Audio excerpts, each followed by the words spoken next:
적인 권세들과 통치자들과 천사들에게 전거되어져서 마침내 보이지 않는 관객들인 천사들이 복음의 영광과 복음의 탁월성에 대해서 하나님 앞에 영광을 돌리고 감사할 수 있게 되어지는 것입니다. 얼마나 복음이 영광스럽고 얼마나 복음이 탁월한지 우리는 12절에 보면 확신과 담대함을 가지고 복음의 능력을 의지해서 하나님께 나아가는 것입니다. 13절을 보십시오. 이방인의 사도로서의 바울이 당하는 여러 가지 환난, 바울이 현재 당한 그 모든 환난이 종국적으로는 교회의 영광이 된다고 말씀하고 있습니다. 그래서 여러 환난을 당한다 하더라도 위축되거나 기가 죽거나 하지 않냐고 당당해질 것을 주문하고 있습니다. 그러므로 너희에게 구하노니 너희를 위한 나의 여러 환난에 대하여 낙심하지 말라. 이는 너희의 영광이니라. 저희 각 사람이 교회를 섬기면서 무명한 자 같으나 유명한 자요, 가난한 자 같으나 부유한 자로서의 그 아이덴티티를 체험하는 저와 여러분이 될 수 있기를 축원합니다. 에베소서 3장 1절부터 13절까지를 봤는데 에베소서 3장 전반부 중심이 무슨 내용입니까? 교회에 대해서 이야기하고 있습니다. 예수 그리스도와의 개인적인 관계성만 맺고 교회와는 무관하다 이렇게 생각하는, 이렇게 주장하는 무교회주의자들이 있습니다. 물론 그들이 나쁜 사람이라는 뜻이 아니라 교회를 인정하면서 교회 제도를 비판하는 이런 어리석음을 범할 수 있습니다. 모든 시대에 모든 곳에 모든 교회는 항상 갱신되어질 필요가 있다. 프로테스탄트 교회는 항상 프로테스탄트 된다. 이런 말들이 틀린 말이 아니고 맞습니다. 그래서 하나님의 교회를 생각할 때마다 여러 가지 약점들이 있어서 교회의 여러 구조와 전통들이 비판을 받습니다. 그러나 그렇다고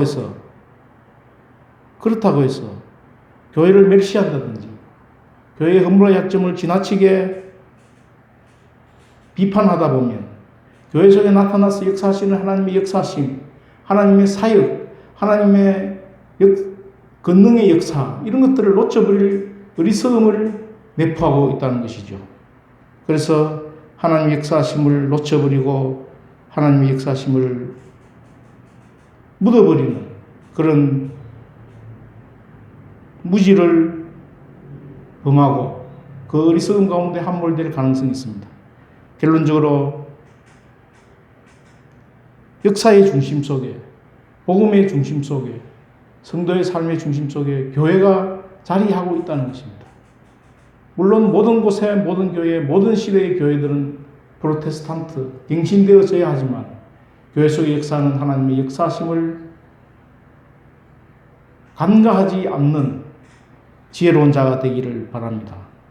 교회는 복음의 중심이요, 성도의 삶의 중심이요, 역사의 중심으로서 항상 교회를 생각하고 먼저 그 나라와 그 일을 구하는 그 믿음의 표현이 교회를 위하여서 교회에 초점을 맞추는 생활이 되어져야 할 줄로 믿습니다.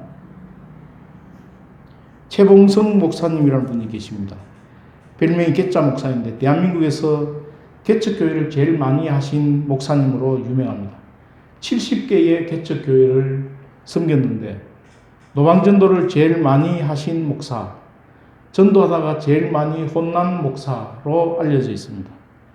그분의 손자가 전해준 에피소드를 보면 이 최봉성 목사님은 어느 동네를 들어가든지 전도를 하는데 전도를 어떻게 하느냐면 만나는 사람들을 보고 나는 도사바 하얀 두루마리를 입고 하얗게 수염을 기르고 얼굴을 근엄한 표정을 짓고 오늘 저녁에 내가 오라는 곳으로 오면 내가 너에게 도사 가지고 있는 약을 줄 것이다. 이 약은 불로 장생하는 약으로서 이 약을 먹는 사람은 평생 안 죽는다. 올 테면 오고 말 테면 말어라. 공짜로 이 약을 주겠다. 이렇게 전도를 한다고 합니다. 그러면 시골 사람들은 좀 이상한데 라고 생각은 하면서도 점잖고 또 풍모가 정말 도사같이 생겨서 실없는 소리는 하지 않겠지. 믿져야 본전이라는 심정으로 동네 공회당에 노인정에 동네 사람들이 하루 만에 꽉 차게 모인다고 합니다. 그러면 설교를 시작하는데 오늘 저녁에 내 말이 끝나지 않았을 때 일찍 가는 사람은 일찍 죽는다. 그러니까 사람들이 놀래가지고 믿을 수도 없고 안 믿을 수도 없고 잘못 걸렸나 라면서 계속 설교를 듣고 있다고 합니다. 그때 이분 하시는 말씀이 거짓말이 아니죠. 약은 구약과 신약이고 수천 명의 영혼을 전도를 통해서 구원하는 역사를 섬겼으니까 입장료도 안 받고 공짜로 이 구약과 신약을 먹으면 영생한다고 그러니까 안 죽는 것도 거짓말이 아니고 맞는 말이죠. 일찍 가는 사람은 예수님을 영접할 기회를 상실하니까 죽죠. 설교가 끝나면 최봉석 목사님의 설교가 끝나면 사람들의 반응이 두 가지로 홍해가 갈라지는 것처럼 갈라진다고 합니다. 한 부류는 야, 이 애는 진짜 도사네. 이렇게 전도하는 사람 처음 봤다 하면서 감격해하면서 예수님을 영접하는 사람들이 생겨납니다. 또 한 부류는 야, 이거 순 사기다. 웬 미친놈의 영감한테 잘못 걸려가지고 밤새도록 잠도 못 자고 쉬지도 못하고 끌려왔다고 재수없다고 그렇게 거역하는 반응을 나타내기도 한다고 합니다. 하나님의 은혜를 깨달은 그 시간 그 사람들은 이 세상에 영생만큼 좋은 선물이 없는 것을 영접하고 예수님을 영접하고 거기에 교회가 세워진다는 것이었습니다. 한 가지 더 이야기를 하겠습니다. 찰스 콜슨이라는 사람이 있는데 1931년 10월 달에 태어나서 2012년도 4월 달에 죽었습니다. 나이가 89세로 죽었는데 이 사람이 뭐한 사람이냐면 리차드 닉슨, 미국의 닉슨 대통령 아시죠? 닉슨 대통령의 특별 법률 보좌관이었습니다. 백악관에 1969년도부터 1973년까지 5년 동안 재직을 했는데 닉슨 대통령 재선을 위해서 당선을 위해서 부정도청 사건을 주도한 인물로 워터게이트 사건에 연루가 되어서 감옥에 들어가게 되었습니다. 권력의 최고 정상에서 최고 밑바닥으로 굴러떨어졌죠. 그래서 감옥에서 백악관 직원들이 서포트하고 기도해주는 것을 보고 감동을 받아가지고 예수님을 영접하고 복음주의 기독교인이 되었습니다. 그 이후에 출소해서 감옥 선교 모임을 창설했습니다. 프리전 펠로십. 그래서 감옥의 재수자들을 도우면서 수감된 재수들에게 복음을 전파하고 이 찰스 콜슨이 쓴 책이 이것이 교회다라는 책입니다. 찰스 콜슨은 이렇게 호소합니다. 한국의 독자들에게. 그리스도의 몸에 관한 이 책이 세상 어느 곳보다 한국에서 읽혀야 한다고 생각합니다. 하나님께서 그 어느 곳보다 한국 교회에 더 놀라운 일을 행하였는데 저는 한국을 2번 방문했습니다. 그때마다 한국 성도들의 영적인 열심과 헌신적인 기도와 또 열정적인 예배에 깊은 감동을 받고 강한 도전을 받았습니다. 하나님께서 독특하면서 전략적인 역할을 한국 교회에 맡기시려고 한국 교회를 성장시키셨다고 믿습니다. 그 역할이 무엇이겠습니까? 세계 인구의 절반을 차지하는 태평양 주변 사람들에게 나아가서 아시아 선교를 감당해야 할 이 중요한 시기에 한국 교회가 예수 그리스도의 교회를 위해서 중요한 태평양 선교의 전략 기지가 되는 것이 당연한 일입니다. 그래서 한국 크리스찬들에게 이 책을 권합니다.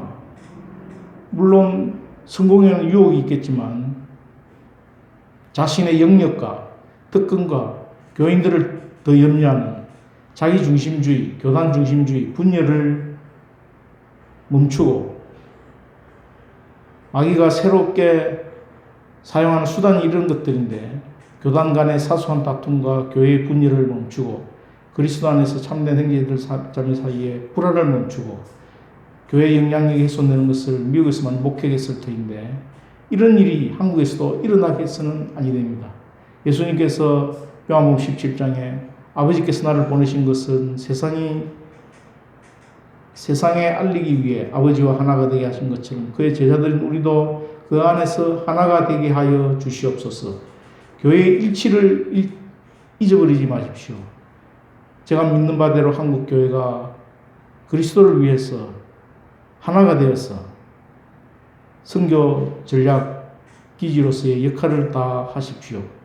한국 크리스찬들에게 반드시 하나가 되게 하셔서 영역 싸움을 조심하고 도움이 필요한 주변 사람들에게 예수님의 사랑을 전가하는 일을 망치지 마십시오. 어둠이 엄습하고 복음을 위협하는 대적들이 들끓고 있습니다. 우리의 표준이신 예수님을 증거하는 일에 위태로워지지 아니하도록 이 책을 읽기를 권면합니다. 이것이 교회다라는 책의 내용이 교회의 본질과 역할을 이론이 아닌 구체적인 사례를 들어서 예화를 통해서 우리 눈높이에 맞춰주는 교회론입니다. 보통 교회론 하면 최고 정상의 신학자들이, 최고 정상의 이론가들이 보통 교회론을 집필합니다. 그런데 일반적으로 그런 고정관념을 깨뜨리고 찰스 콜슨이 쓴 이 교회론은 누구 못지않게 치열하게 또 쉽게 인상적으로 우리 눈높이에 맞춘 교회론을 집필했다고 소개하고 권하고 있습니다. 전 세계에 흩어져 있는 교회들 실상을 구체적으로 제시하고 현 교회 문제에 대한 대안을 제시하면서 저자가 찰스 콜슨 자기가 직접 전 세계 교회를 돌아다니면서 인터뷰한 내용들이 기록되어 있습니다. 최봉성 목사님을 생각해 보십시오. 왜 그렇게 70개 교회나 개척하고 욕을 먹어가면서 욕을 기꺼이 받아가면서 교회를 개척하고자 했겠습니까? 교회에 대한 그의 사랑이 부득불을 할 일임이라고 말씀한 바울처럼 자기가 깨달은 그 비밀을 자기만 갖고 있으면 도저히 가슴이 터져서 견딜 수 없는 그 열정, 그 소원 때문에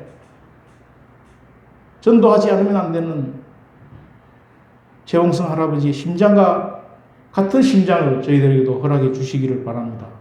오, 내 사랑 주님의 몸된 신부인 교회여, 찰스 콜슨이 최고 정상에서 최 밑바닥으로 감옥에 갇혔을 때, 예수님을 영접할 때 만약에 역사와 복음과 삶의 중심인 복음을 영접하지 않고 교회와는 무관한 개인적인 관계만 맺는 것을 복음인 줄로만 알았다면 이것이 교회다라고 하는 책이 나올 수 있었겠습니까?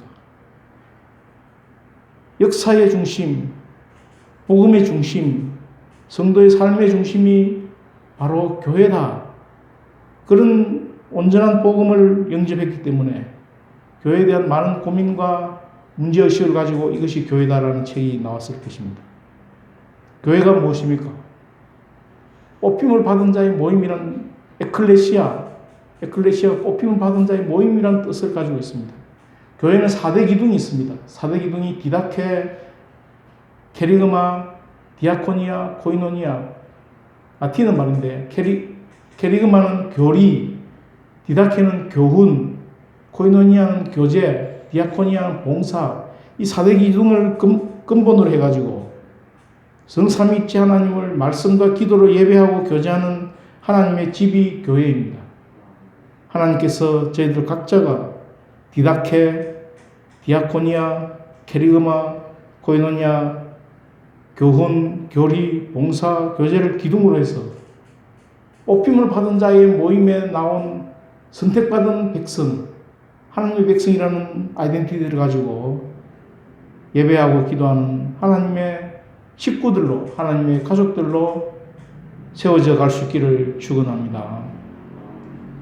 무슨 일이 있었기에 바울이 이방인의 사도가 되었을까? 2차적인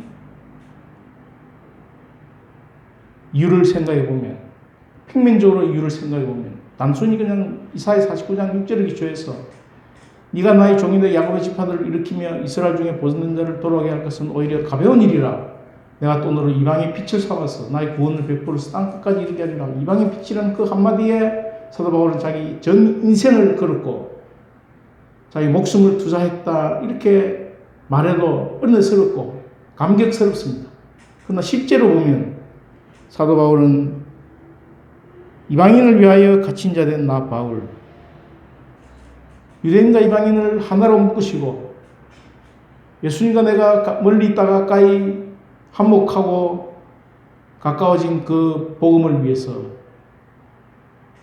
하나님이 계신 그 비밀을 위해서, 그리고 그 비밀을 증거하는 자로서 삶을 살기 위해서, 그 아이덴티티를 지키기 위해서 로마의 기로틴 아래, 로마의 순교의 칼날 아래 기꺼이 자기 목숨을 드리면서까지 이방인의 사도로서 살았던 것입니다. 하나님께서 우리에게도 이런 열정과 소원을 새롭게 허락하여 주시기를 축원합니다. 다 같이 에베소서 3장 6절을 같이 읽어보겠습니다. 시작. 이는 이방인들이 복음으로 말미암아 그리스도 예수 안에서 함께 상속자가 되고 함께 지체가 되고 함께 약속에 참여하는 자가 됨이라. 8절 9절을 같이 읽겠습니다. 시작.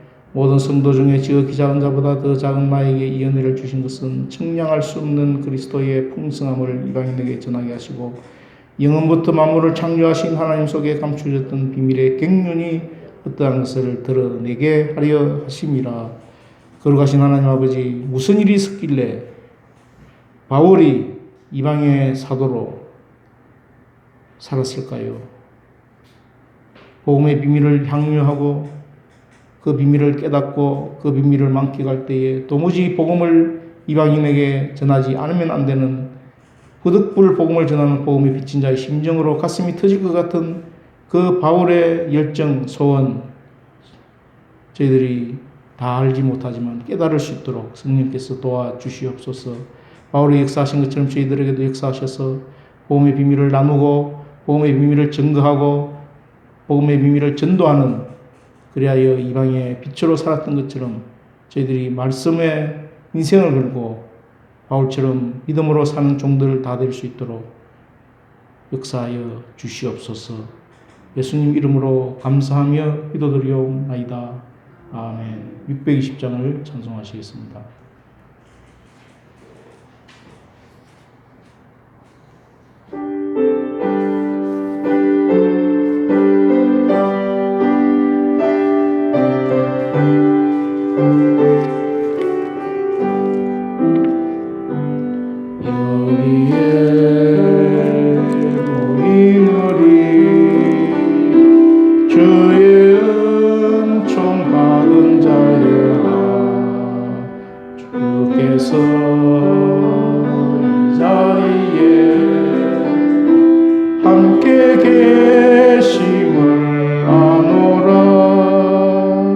언제나 주님만을 찬양하며 따라가리니 시험을 당할 때도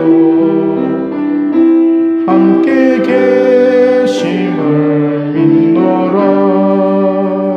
이 믿음 듣고 쓰라. 주가 지켜주신다. 어두운 밤에도 주의 밝은 인도하여 주시라. 주님이 뜻하신 일, 주님이 뜻하신 일, 헤아리기 어렵더라도 언제나 주 뜻 안에 내가 있음을 아노라. 사랑과 말씀들이 나를 더욱 새롭게 하니 때로는 넘어져도 최후 승리를 믿노라. 이 믿음도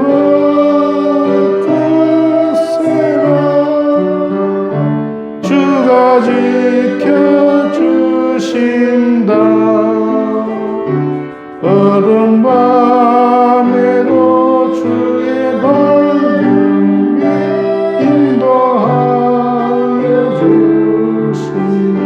여기에 모인 우리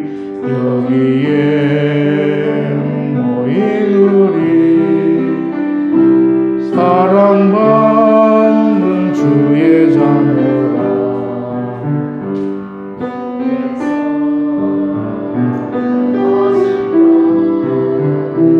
우리 통에 펼치신다.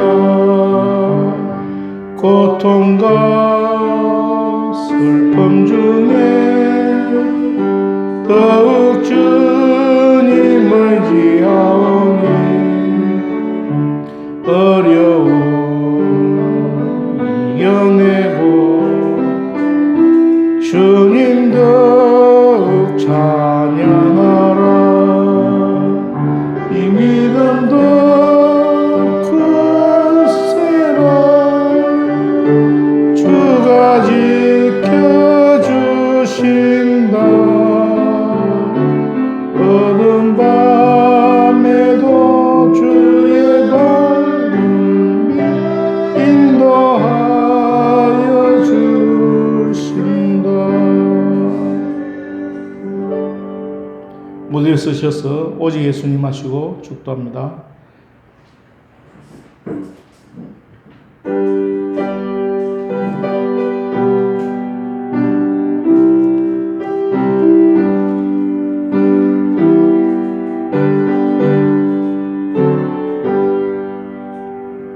오직 예수님 주님 십자가 오직 예수님 아멘. 오직 예수님 주님 십자가 오직 예수님 아멘. 오직 예수님 주님 오신다. 오직 예수님 아멘. 오직 예수님 주님 오신다. 오직 예수님 아멘. 오직 성령님 오직 성령님 오직 성령님 충만 오직 성령님 오직 성령님 오직 성령님 충만.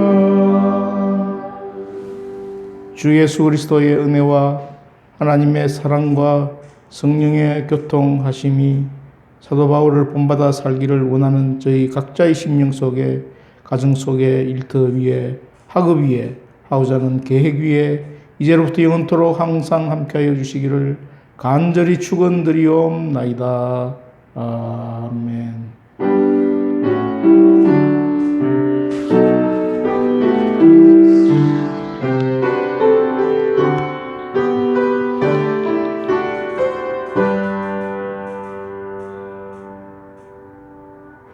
수고하셨습니다.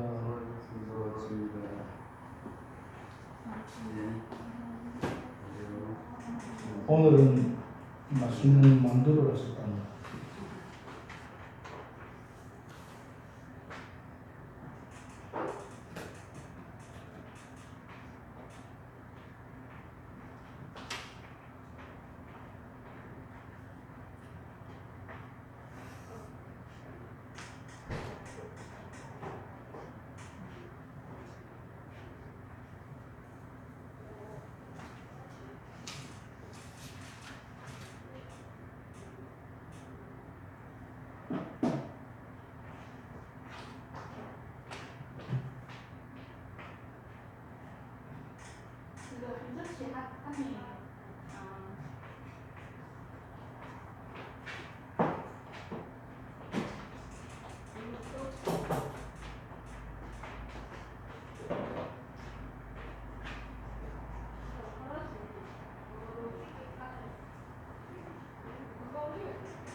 예. 그 목사님 서프 저걸 따갖고 해 거기에 찌르다 뭐라고. 예 찍어 보여야 되는데 서프가 하나도 안 잡습니다. 아 이게요. 예, 그래서 나중에 보고도 돼요. 아니, 잡으네. 부어도 되고 그냥 저기 찍어 잡숴보니까 하나도 안 짜오니까 아, 손으로 떴어요. 많이 잘라야 되겠네요. 예, 가위 가져갔어요. 예, 예, 손으로 잡으면 한번 보면 예, 막 씹고. 잘안 될 수도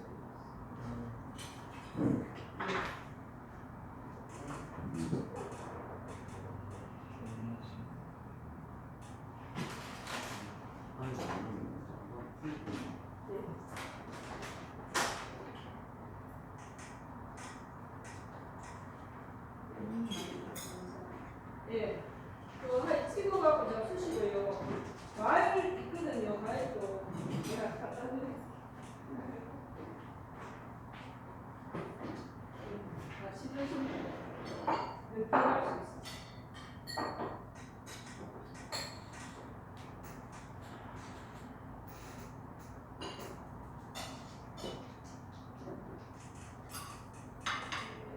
색깔이 조금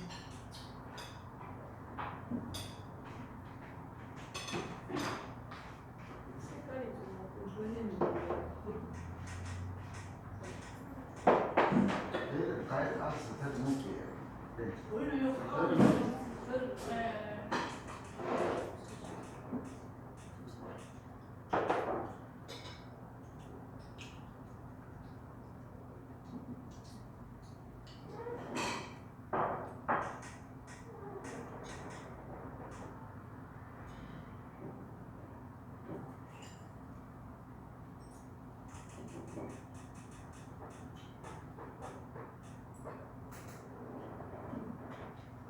색깔이 좀 간단하고 가위 잘 먹겠습니다. 가위 끓여놓으면 안 돼요.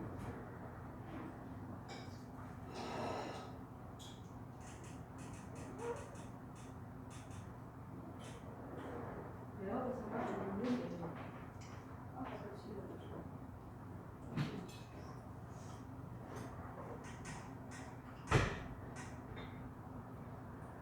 소스를 못 잡네.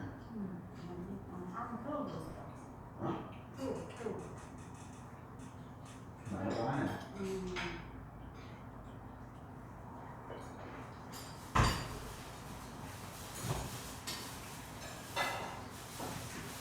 떴어요. 예. 이걸 갖다.